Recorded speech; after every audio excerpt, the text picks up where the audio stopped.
الرجيم بسم الله الرحمن الرحيم قل هو الله أحد الله الصمد لم يلد ولم يولد ولم يكن له كفوا أحد صدق الله مولانا العظيم۔ اس سورت کا نام سورہ اخلاص ہے۔ اس میں 4 آیتیں ہیں اور 40 پر 9 حروف ہیں۔ اس لیے سنایا جا رہا ہے تاکہ ہمیں پتہ چلے ایک مرتبہ قل هو اللہ پڑھنے پر کتنے حروف ہم ادا کر رہے ہیں، اور ہر حرف پر جو وعدہ ہے کہ اللہ کے پیارے کلام کو باوضو آپ قل هو اللہ بھی پڑھیں گے تو 40 پر 9 حروف ہیں، ہر حرف پر 10 نیکیوں کا حساب لگائے تو نیکیوں کا ایک بڑا حصہ ہمارے نام اعمال میں لکھا جائے گا۔ جیسا کہ پہلے بات بتائی گئی تھی کہ نماز کے وہ سورے جو ہم اکثر یاد کر کے پڑھتے ہیں ان سورتوں کی تفسیر ہمارے سامنے آئے گی تاکہ ہمارے نمازوں میں ہم کو مزہ آئے کہ جو صورتیں ہم پڑھ رہے ہیں اس میں ہمارے اللہ ہم سے کیا کہہ رہے ہیں۔ اس سلسلے میں سب سے پہلے سب سے چھوٹی صورت انا اعطیناک کی تفصیل ہمارے سامنے آئی، اور پچھلی تفسیر میں قل اعوذ برب الفلق اور قل اعوذ برب الناس، یہ 2 صورتوں کے بارے میں ہمارے سامنے مفصل باتیں آئی۔ اس وقت سورہ اخلاص ہمارے سامنے پڑھی گئی ہے۔ اللہ کا پاک ارشاد ہے قل هو اللہ احد، آپ کہہ دیں اللہ ایک ہے، اللہ الصمد، اللہ بے نیاز ہے، لم یلد ولم یولد، نہ کسی کو جنا نہ کسی سے وہ جنا گیا، نہ وہ کسی کا باپ ہے اور نہ اس کی کوئی اولاد ہے، وَلَمْ يَكُنْ لَهُ كُفُوًا أَحَدٌ، اور اس کے برابر کوئی نہیں ہے۔ ہمارے ہاں اس وقت میں مدرسے میں جو قرآن رکھا گیا ہے، اس قرآن کا جو ترجمہ ہے حضرت شیخ الہند رحمۃ اللہ علیہ کا ترجمہ ہے۔ ہم اس امت کی خوش نصیبی ہے کہ قرآن پاک پر جتنا کام اس امت نے کی ہے، تفسیر در تفسیر، ہزاروں تفسیر کی کتابیں پیغمبر کے زمانے سے آج تک لکھی گئی ہیں اور لکھی جا رہی ہیں۔ اتنا کام نہ تورات پر ہوا، نہ انجیل پر ہوا، نہ زبور پر ہوا۔ یہ جو قرآن کا ترجمہ ہے ماں بہنیں سنیں جی، دیوبند کے سب سے پہلے شاگرد ہیں حضرت شیخ الہند رحمۃ اللہ علیہ، مولانا محمود حسن دیوبندی رحمۃ اللہ علیہ۔ آپ کو مکے اور مدینہ پاک کی سرزمین سے گرفتار کر کے انگریزوں نے مالٹا کی جیل میں ڈالا تھا۔ بڑھاپے کی عمر تھی، مالٹا کی جیل میں آپ نے سوچا کہ زندگی کٹ رہی ہے، امت کے لیے کچھ کام کروں۔ آپ نے وہاں جیل میں رہ کر اس قرآن کے ترجمے کو لکھا ہے۔ ترجمہ شیخ الہند اس وقت پورے عالم میں مقبول ترجمہ مانا جاتا ہے، اور حضرت شیخ الہند نے مالٹا کی جیل میں روزے کی حالت میں اس قرآن کا ترجمہ لکھا ہے۔ کہتے ہیں کہ آپ کو افطاری کا وقت آتا تو افطار کرنے کے لیے کوئی چیز نہ ہوتی تو جیل کے سلاخوں سے کبھی ہاتھ پھیلاتے تو آپ کو نیم کے پتے مل جاتے، 2-3 پتے کھا کر آپ افطاری کرتے۔ اس حالت میں آپ نے یہ قرآن کا ترجمہ کیا ہے۔ انشاءاللہ آپ یہ قرآن یہاں رہے گا، کبھی دیکھیں کہ شیخ الہند کے اس ترجمے کو اللہ نے کیا قبولیت دی ہے۔ سعودی کا بادشاہ اس کو چھپا کر ہر سال حج میں فری تقسیم کرتا تھا۔ اس وقت تو تقریباً یہ چیزیں کم ہوئی ہیں، ورنہ اس سے پہلے کے جو سعودی کے بادشاہ تھے ترجمہ شیخ الہند کو چھاپ کر پورے حجاج میں تقسیم کرتے تھے۔ بہرحال سورہ اخلاص مکی صورتوں میں سے ہے۔ ہمیں معلوم ہے کہ قرآن کی ایک نزولی ترتیب ہے اور ایک عرشی ترتیب ہے، یعنی قرآن لوح محفوظ میں کیسا لکھا ہوا ہے ایسے ہے جیسے ہمارے سامنے قرآن ہے، یعنی پہلے الحمد کا سورہ، پھر سورہ بقرہ، سورہ آل عمران اور سورہ نساء اور سورہ مائدہ، یہ جو ترتیب ہے الم تر الی قریش رأیت الذی، یہ ترتیب لوح محفوظ کی ترتیب ہے۔ آسمان میں جو قرآن لکھا گیا لوح محفوظ میں وہ ایسا ہی ہے۔ البتہ قرآن جو جس پر 3 سال میں اترا ہے ہمارے نبی پر، مکے میں 13 سال اور مدینے میں 10 سال، اس میں قرآن کا ایک ایک سورہ وقت کے حساب سے اترا ہے، واقعے کے حساب سے اترا ہے۔ صحابہ نے حضور سے کوئی سوال کیا، اللہ پاک کی طرف سے جواب ملا۔ پیغمبر کا دل کا صدمہ ہوا، اللہ نے آسمانوں سے قرآن کی آیتیں اتاری۔ اس طرح تھوڑا تھوڑا کر کے قرآن اترا ہے، تو اترنے کی ترتیب الگ ہے اور لکھی گئی ترتیب الگ ہے. اسی لیے سب سے پہلے جو قرآن کی آیتیں اتری ہیں وہ 30ویں پارے میں ہیں، اقرأ بسم ربک الذی خلق. علماء کہتے ہیں پہلی آیتیں 5 آیتیں یہ اتری ہیں. دوسرے نمبر پر سورہ مزمل یا مدثر کی آیتیں، اور تیسرے نمبر پر اگر مزمل 2 مانے تو تیسری شان نزول کے اعتبار سے سورت ہے سورہ مدثر کی، اور چوتھی سورت ہے سورہ قلم، اور 5ویں نمبر پر جو سورت اتری ہے وہ سورہ فاتحہ ہے. الحمدللہ رب العالمین، یہ سورت کا نزولی جو نمبر ہے وہ 5واں نمبر ہے. اس طرح سے علماء نے لکھا ہے کہ قل هو اللہ احد 12ویں نمبر پر اتری ہے. یہ مکمل سورت اللہ کی طرف سے ایسی مبارک صورت ہے، اس میں اللہ تعالیٰ کی ذات و صفات کو مکمل طریقے سے بیان کیا گیا ہے. سب سے پہلے ہم اس کا شان نزول سنیں کہ کب یہ صورت اتری ہے. روایتوں میں آتا ہے کہ مکے کے جتنے کفار تھے، مشرکین تھے، وہ سب اللہ کو مانتے تھے، اللہ کو سب مانتے تھے. لئن سألتهم من خلق السماوات والارض، اگر ہم ان سے پوچھیں زمین و آسمان کو کون پیدا کیا ہے، کیا یہ بت کعبۃ اللہ میں جو رکھے گئے 360 بت، لات، عزا، منات، یہ بتوں نے زمین و آسمان کو بنایا ہے؟ تو وہ کہتے نا خلقا، کون ان کو پیدا کیا ہے؟ تو کہتے کہ اللہ. وہ ان کا صاف جواب ہوتا ہے کہ یہ بت تو ہرگز پیدا نہیں کر سکتے، پیدا کرنے والے اللہ ہیں. لیکن ساتھ میں اللہ کے ساتھ یہ لوگ بھی ساتھ دیتے ہیں، یہ ان کا اللہ کے گویا یہ معاون و مددگار ہیں. ہمارے آقا صلی اللہ علیہ وسلم جس سرزمین میں مکے میں پیدا ہوئے ہیں 360 معبودوں کو مانا جاتا تھا. جب ہمارے نبی نے کہا لا الہ الا اللہ تو ان کو عجیب لگا. انہوں نے یہ پوچھا اجعل الآلہۃ الہا واحدا ان ھذا لشیء عجاب، کہ یہ 360 بتوں کو چھوڑ کر یہ خدا کی دعوت دے رہا ہے کہ جو کام 360 خدا مل کے وہ صحیح نہیں کر پا رہے، یہ خدا کیسے کر سکتا ہے؟ ہمارے آقا نے سب سے پہلے جو اللہ کی ایک ہونے کی بات کہی تو ان کو بڑا عجیب لگا. حتیٰ کہ مکے والے حضور کے پاس آئے، ان میں سے کسی نے پوچھا اے محمد صف لنا ربک، تمہارے رب کے صفات بیان کرو، وہ کیسے ہیں، وہ کیسا ہے؟ ام من ذهب ام من حدید، سننے کا ہے یا چاندی کا ہے، لوہے کا ہے کہ پتل کا ہے، کیسا تمہارا رب ہے؟ ہمارے نبی سوچ رہے ہیں کہ اللہ ان کو کیسے سمجھاؤں آپ کے ذات و صفات کیسے ہیں. کسی نے کہا، انہوں نے آ کے ہمارے نبی سے پوچھا دیکھو ہمارے خاندان ہے، نسب ہے ہمارا، میں فلاں کا بیٹا اور میرا دادا فلاں پردادا فلاں اور میرا ایک نسب ہے. ایسے انہوں نے پوچھا ان سب لنا ربک یا محمد، اے محمد تمہارے خدا کا خاندان بیان کرو کہ وہ کس کا بیٹا ہے، وہ کس کا پوترا ہے. ہمارے نبی سے یہ سوال یہ لوگ کرنے لگے. تو اللہ کے نبی صلی اللہ علیہ وسلم کو اللہ کی طرف سے یہ صورت بتائی گئی کہ میرے محبوب ان کو کہیں قل هو اللہ احد، ان سب کو کہو اللہ اکیلے ہیں، اللہ اکیلے ہیں.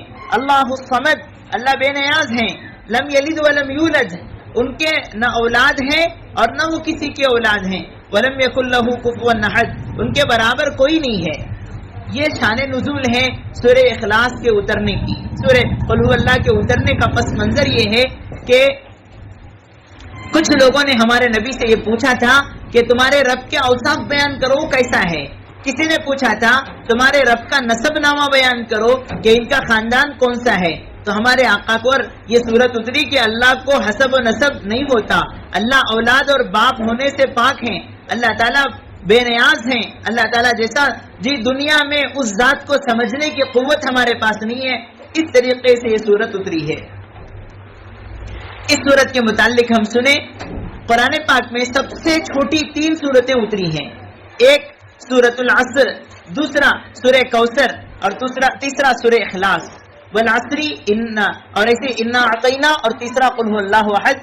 چونکہ نماز میں زیادہ سے زیادہ جو صورتیں پڑھی جانے کا نظام ہے وہ 3 ہے. واجب الوتر والی نماز، وتر کی 3 رکعتیں ہیں، تو اسی میں یہ ہے کہ یہ 3 صورتیں جس ساتھی کو جلدی کرنا ہو، مختصر پڑھنا ہو تو پہلی رکعت میں سورہ عصر، دوسری رکعت میں سورہ کوثر اور تیسری رکعت میں سورہ اخلاص پڑھ لے، جلد آدمی جلد جانے والے کے لیے. ورنہ وتر میں سنت یہ ہے پہلی رکعت میں سبح اسم ربک الاعلی، دوسری رکعت میں سورہ کافرون قل یا ایھا الکافرون اور دوسری رکعت میں سورہ اخلاص پڑھا جائے.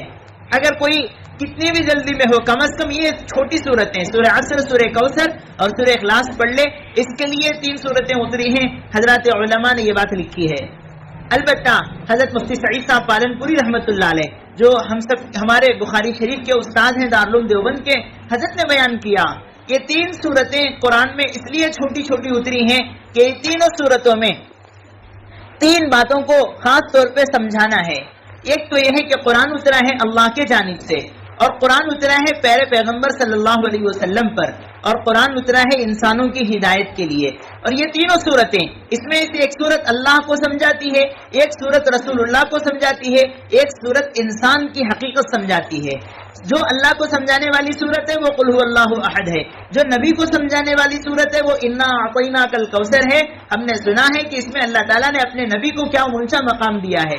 اور تیسری انسان کو سمجھانے والی جس کے لیے قرآن اترا ہے وہ والعصر ان الانسان لفی خسر، یہ صورت ہے جو انسان کو کامیابی کیا ہے اس میں سمجھاتی ہے۔ اسی لیے امام شافعی رحمۃ اللہ علیہ جیسا بڑا محدث اور بڑا فقیہ یہ اپنی باتوں میں لکھتے ہیں کہ اگر قرآن پورا نہ اترتا، صرف سورہ عصر اترتا، انسان کی ہدایت کے لیے کافی تھا۔ سورہ عصر میں اللہ پاک نے ایسی اونچی باتیں بتائی ہیں، انسان کی کامیابی کے لیے سورہ عصر ہی کافی تھا۔ تو بہرحال اللہ کو اور نبی کو اور انسان کی ہدایت کو سمجھنے کے لیے 3 چھوٹی چھوٹی صورتیں اتری ہیں۔ امید کہ اس مجمع میں جتنی ماں بہنیں ہیں سب کو یہ صورتیں یاد ہوں گی، خاص طور پہ قل هو اللہ، وہ مبارک صورت ہے جسے یاد رکھنا گویا ہمارا ایمان کا تقاضا ہے۔ اتنی بابرکت صورت ہے، اس کا ہر لفظ اللہ کی قدرت کو، اللہ کی وحدانیت کو، اللہ کی شان کو بتلاتا ہے۔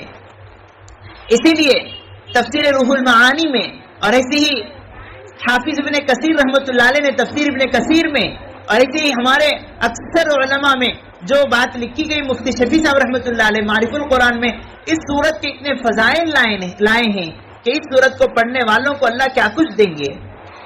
اما عائشہ رضی اللہ عنہ فرماتی ہیں کہ حضور کے زمانے میں ایک جماعت کو آپ نے روانہ کیا، ایک صحابی کو آپ نے ذمہ دار بنایا، اور عام طور پہ ہوتا جو امیر صاحب ہوتے تھے وہی نماز پڑھاتے تھے، نماز پڑھانے کا مسئلہ امامت کا جو افضل ہوتا اس کے ذمہ ہوتا، تو وہ صحابی جن کو امیر بنایا گیا تھا وہ نماز پڑھاتے۔